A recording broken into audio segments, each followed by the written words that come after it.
Domestic violence has been normalized. In fact, post-traumatic stress disorder, depression, anxiety, suicidal tendencies or thoughts is very, very common in women who suffer domestic violence. What's really going on?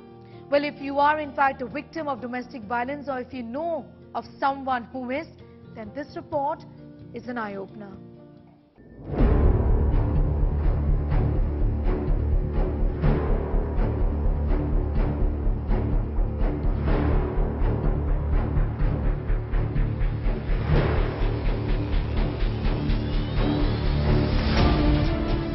Domestic abuse.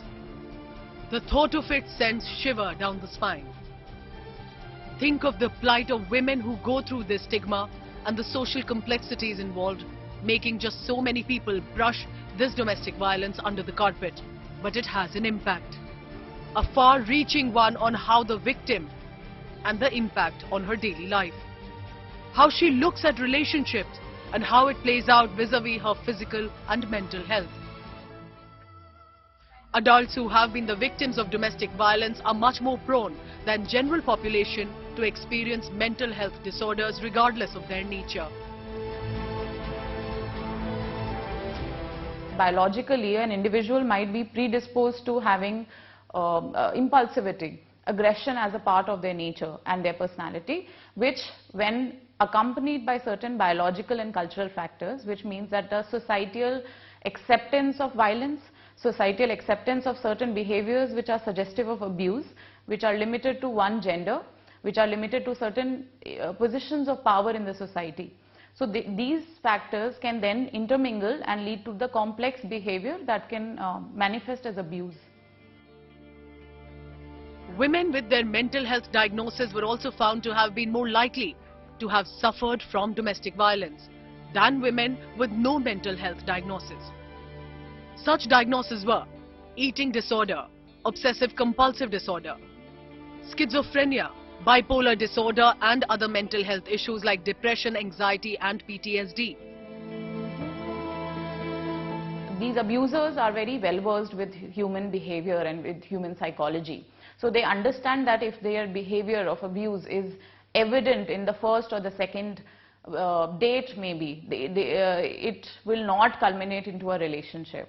So initially when an individual is setting the road to a relationship or the dating period is going on, during that time if there might be a high intensity of love that these individuals show. The actual rate of domestic violence and sexual assault is unknown because many experiencing it are afraid to even disclose or report it. Abuse does not need to have a multiple occurrence or be carried out over years to be considered domestic violence. Even one episode can have serious impact and should not be overlooked.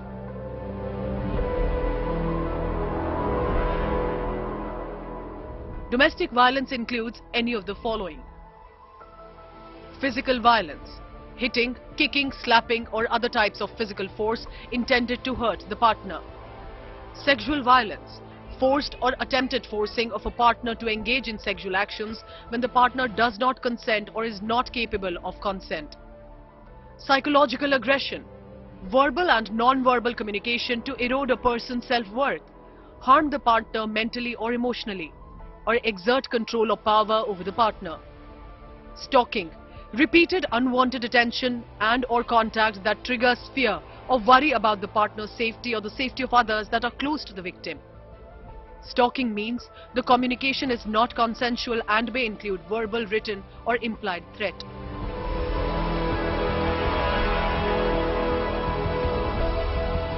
Controlling behavior are harmful to relationship and may point to more severe domestic abuse.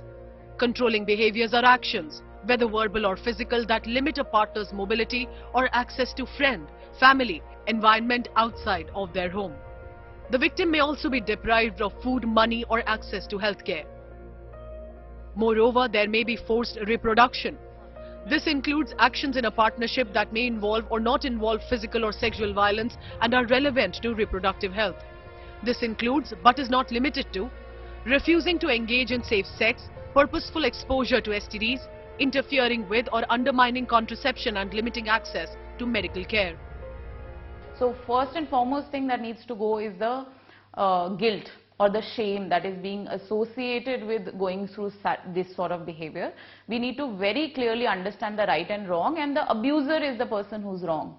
The one who's been abused or the victim is not wrong, and their behaviors cannot be scrutinized to see where they went wrong. So what is important is that society is more non-judgmental. We give these women the strength to come out, speak loudly about what is happening to them, so that there are structural changes that can come along the way to support the society to become a more human society.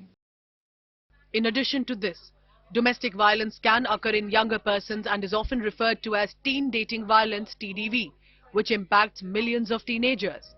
Approximately 11 million women who reported experience of intimate partner violence shared that they first experienced sexual or physical violence or stalking before the age of 18.